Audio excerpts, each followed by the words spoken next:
Hello दोस्तों, welcome to my channel. My self दीपक। आज हम इस वीडियो में डिस्कस करने वाले हैं कि जब भी म्यूचुअल फंड में अपनी इन्वेस्टमेंट स्टार्ट करते हैं तो हमारा पोर्टफोलियो का डिज़ाइन कैसा हो, ताकि जिस ड्रीम को देखकर हमने म्यूचुअल फंड में अपनी इन्वेस्टमेंट स्टार्ट करी है उसको हम अचीव कर पाएँ। बेसिकली देखा गया है कि नॉर्मली जब भी कोई अपनी इन्वेस्टमेंट म्यूचुअल फंड में स्टार्ट करता है तो वो अपने लव वंस या नियर डियर वंस से सुनाए फंड्स में अपने पैसे इन्वेस्ट कर देते हैं। बट ऐसा नहीं होना चाहिए, बिकॉज हर टाइम पीरियड में कोई ना कोई फंड्स अच्छा परफॉर्म कर रहे होंगे, कोई ना कोई फंड्स बुरा परफॉर्म कर रहे होंगे। बट आप जानते हैं ये स्टॉक मार्केट्स पे डिपेंड करते हैं और स्टॉक मार्केट्स वॉलेटाइल है। ना तो ये स्ट्रेट चल सकती है, ना अपवर्ड से सीधा डाउनवर्ड जाएगी, ना सीधा अपवर्ड जाएगी। इसने ऑलवेज जिगजैग फॉर्मेट्स पे चलना है। तो इस फॉर्मेट में क्या होगा, इस चीज़ में आपने क्या करना होगा, आपके पास जो फंड्स का सिलेक्शन होना चाहिए वो कुछ अग्रेसिव होने चाहिए, कुछ डिफेंसिव होने चाहिए। एज लाइक जैसे कई गेम्स में भी होता है। सपोज वन हम एग्जांपल ले लेते हैं क्रिकेट का। अगर हम पूरी दुनिया के सारे बेस्ट मैन, अच्छे अच्छे खिलाड़ी एक टीम में शामिल कर दें तो इट मीन्स ये नहीं हो जाएगा कि वो टीम किसी से भी नहीं हारेगी, बिकॉज एक टीम में अच्छे बॉलर्स का होना भी बहुत ज़रूरी है। सो यहाँ पे ये चीज़ इधर भी सही फिट बैठती है, बिकॉज जब आप म्यूचुअल फंड में इन्वेस्टमेंट स्टार्ट करते हैं तो आपके पास कई अग्रेसिव फंड्स होते हैं, कई डिफेंसिव फंड होते हैं। अग्रेसिव फंड्स में कौन से आते हैं, basically large cap, mid cap and small cap. इनमें भी हमारे बेसिकली जो सबसे ज़्यादा अग्रेसिव होते हैं वो mid cap and small cap होते हैं, इसलिए इनको सबसे ज़्यादा रिस्की फंड्स भी कहा जाता है।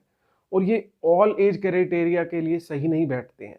तो सबसे पहला पॉइंट, जब भी आप म्यूचुअल फंड में अपनी इन्वेस्टमेंट स्टार्ट कर रहे हैं तो आपने क्या देखना है कि आपका एज सिनेरियो क्या चल रहा है। आप 20s में लाइव करते हैं या 30s की एज में आ रहे हैं या 40s में आ रहे हैं।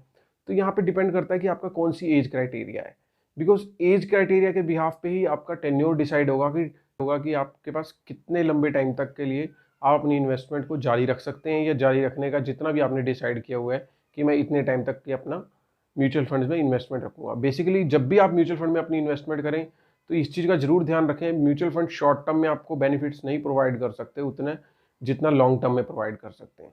तो जितनी भी आप इसकी स्टडी करेंगे तो आपको रोलिंग रिटर्न्स बिहाफ पे यही पता चलेगा कि जितने भी फंड्स हैं जिन्होंने अच्छा परफॉर्म किया लास्ट कुछ टाइम में, उन्होंने लंबे टाइम में ही ये सिक्योरिटी प्रोवाइड करी है आपके पैसे को। अगर आप शॉर्ट टर्म पे जाएंगे तो आपके लिए अलग फंड्स बने हुए हैं या फिर अलग टाइप की इन्वेस्टमेंट की स्ट्रेटेजीज पे आपको चलना पड़ेगा।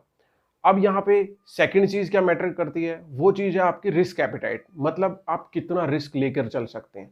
बिकॉज रिस्क लेना हर किसी के लिए सेम नहीं होता। कोई किस इनकम ग्रुप में लाई करता है, किसी की कितनी की इनकम है, कोई ज़्यादा इनकम वाला है, कोई कम इनकम वाला है। तो यहाँ पे डिपेंड करता है, जब हम अपनी हार्ड मनी को म्यूचुअल फंड्स में इन्वेस्ट कर रहे हैं, म्यूचुअल फंड के थ्रू हम स्टॉक मार्केट में इन्वेस्ट कर रहे हैं, जो कि कभी भी सिक्योर इन्वेस्टमेंट नहीं मानी जाती, जिसे हम इक्विटी भी कहते हैं। तो यहाँ पे आपको रिस्क एपिटाइट देखना पड़ेगा अपना। अब जब हम ये डिसाइड कर चुके हैं कि हम मार्केट के अप एंड डाउन को कितना फेस कर सकते हैं, तीसरी चीज़ हमने ये ध्यान देनी है कि हम अग्रेसिव एंड डिफेंसिव फंड में इन्वेस्टमेंट करते हुए कितना रेशियो इनका मैनेज करें अपने पोर्टफोलियो में। मैं तो ये कहता हूँ कि जो भी लोग 40 से बिलो एज में लाई करते हैं वो अपने अग्रेसिव फंड्स में इन्वेस्टमेंट जरूर लेके चलें, और जिनका टाइम टेन्योर इन्वेस्टमेंट 15 ईयर्स का मिनिमम है। बिकॉज अग्रेसिव फंड से ही आप जो गेन, आप इन्फ्लेशन को बीट कर सकते हैं।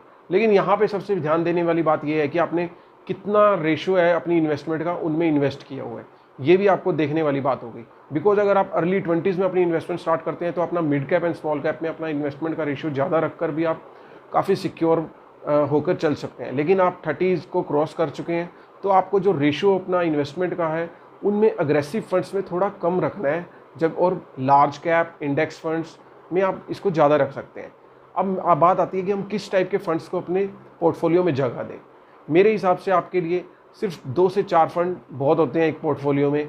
आपको जो अपने ड्रीम लेकर अपना इन्वेस्टमेंट स्टार्ट करिए उनको अचीव आप 2 से 4 फंड से भी कर सकते हैं।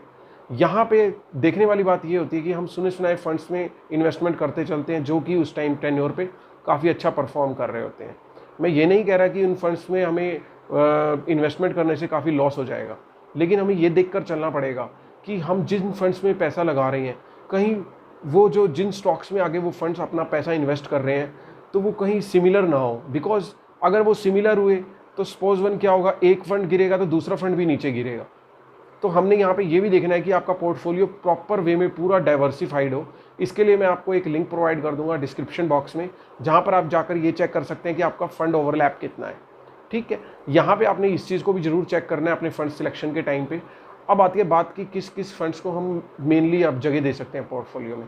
वैसे तो मैं तो ये कहता हूँ कि आप टेस्ट सारे फंड्स का लें। अगर आप कम से कम फंड रखना चाहते हैं तो आप एक मल्टी कैप को जरूर लें, बिकॉज ये सारे फंड्स का आपको टेस्ट करा देता है। इसमें आप लार्ज कैप का भी टेस्ट ले लेते हैं, इसमें आप स्मॉल कैप का भी टेस्ट लेके चलते हैं, इसमें आप अपना मिड कैप का भी टेस्ट लेके चलते हैं। सेकेंडली हम एक लार्ज कैप फंड ले सकते हैं, बिकॉज ये काफ़ी सिक्योर फंड होता है। इक्विटी का टेस्ट कराते कराते आपको ये काफ़ी सिक्योरिटी भी प्रोवाइड करता है।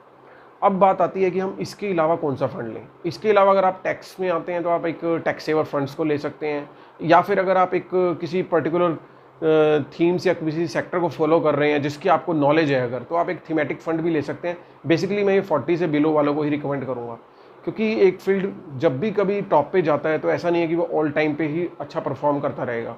काफ़ी टाइम ऐसा भी आता है जब वो up to the mark performance नहीं प्रोवाइड कर पाता। तो यहाँ पे एक थीमेटिक फंड भी आप ले सकते हैं, ये एक फोर्थ ऑप्शन है।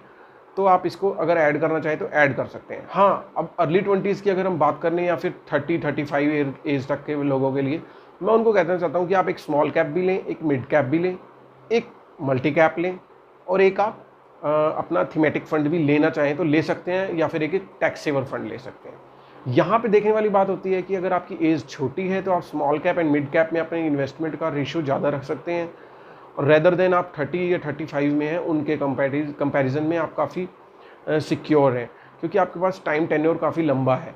अगर हम 30 या 35 की बात करें, उनको अपना जो रेशियो है small cap and mid cap में काफ़ी बैलेंस सा लेके चलना है, और बाकी आपने मेजरली आपने जो अपना कंसंट्रेट करना है वो लार्ज कैप फंड्स पे, या फिर अपना फ्लैक्सी कैप या मल्टी कैप जो भी आपने इनमें से सिलेक्ट किया है उसमें आप इन्वेस्टमेंट कर सकते हैं।